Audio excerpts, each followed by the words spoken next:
Anyways, I was listening to Evan. I was like, well, I totally get why I'm here. He's politics and I'm a rower. We're totally the same.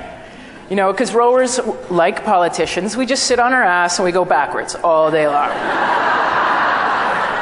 It's not complicated. Well, it is. It's very complicated stuff. And when Martin asked me to come and speak here, he was like, Marnie, it'll be just after the Olympics. It'll be great if you come and talk about what just went on in Sochi. And I thought, awesome, I'm so screwed. Because when I go to the Olympics, I don't see the Olympics the way, I don't watch the Olympics on TV. I don't get that constant sort of thread of things being explained to you. When I go to the Olympics, I've been working with the athletes, with the with the Sochi athletes. I've been working with some of them since 2005. So I've been connecting with them along this crazy ride. So I leave an Olympic Games and I am overwhelmed with ups and downs and these little touch points and conversations that I've had with them at the Games. And I remember when I left Beijing, I had a presentation right after the 2008 Games, and I came back and I was telling everyone about this jammed cat that I'd come up with. And I'm like, the Olympic athletes are like jammed cats. Cricket, cricket, cricket was pretty normal. And when athletes, we get exhausted and our brains go off in these crazy ways, and a jammed cat, well, this is how my brain works. Okay, so if you drop a cat, it always lands on its feet, right? And then when I drop my toast, it always lands jam side down. So one day I was really tired and I thought, what would happen if you put jam on the back of a cat? And if you dropped that cat, I thought I was saving the energy crisis. It was this perpetual motion theory. And so that was this little package I had. As an athlete, I'd come up with this jammed cat. But at the Olympics, I started realizing that almost every athlete, whether they're gold medalists, particularly when they're fourth, they're jammed cats. And they have these emotions where they feel one way about their performance. Maybe it was a personal best performance. It was a Canadian record performance. They'd never placed so high in the world before, but they were fourth. They were sixth. They didn't make their goal. So they feel one way about their performance and another way about their results. How does a rower help all the Olympic athletes? Because as I said, I sit on my butt and I go backwards. Max speed 22 to 24 kilometers an hour.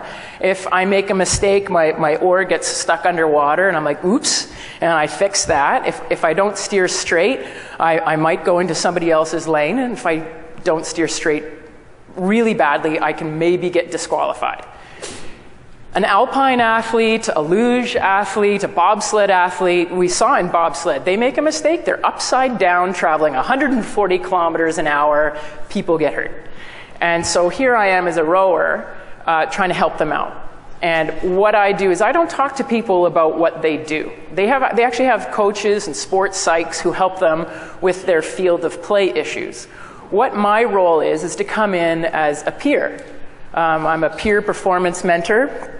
Sometimes I'm a mascot. You know, I think I look a little bit like a Muppet on some days. And sometimes I am that mentor who comes in, and I like to think that my role is helping the athletes negotiate and embrace their ambition.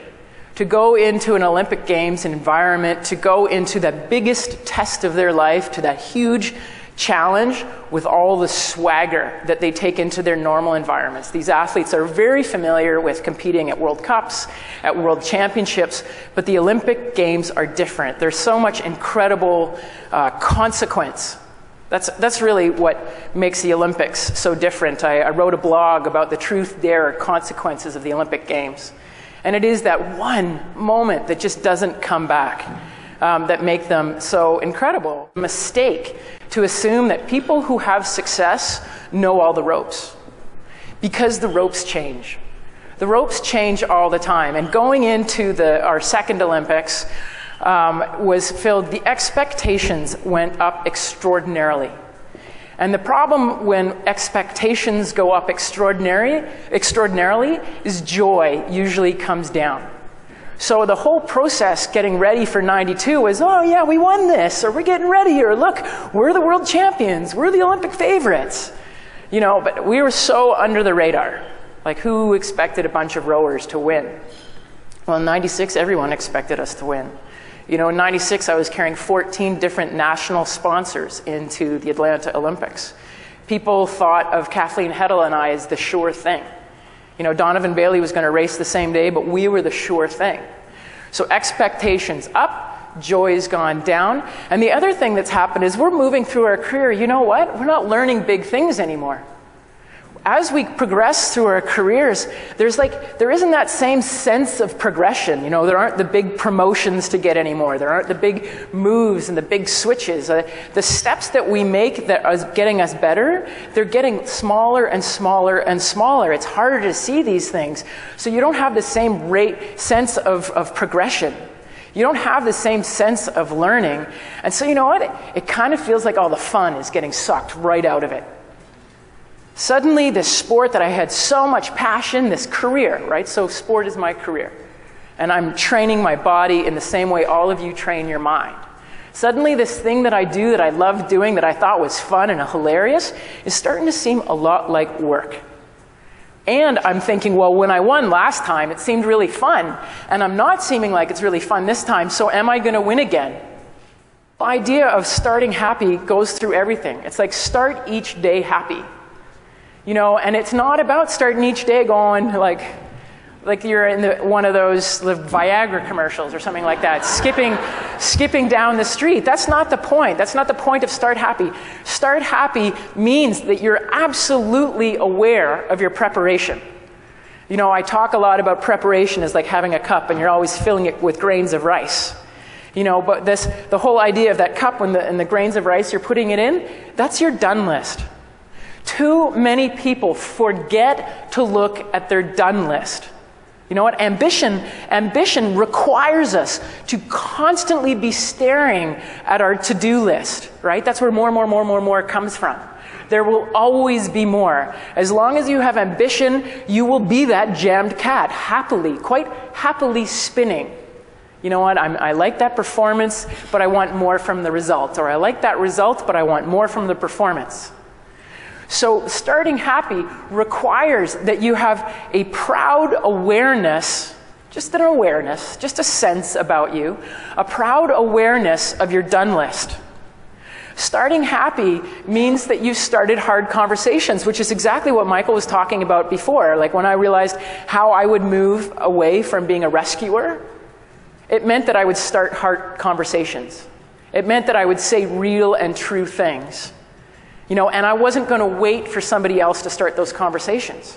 Starting happy means that you sit there and you expect change and challenge to happen. I think I get really mad when people are told to accept change and challenge. That's archaic.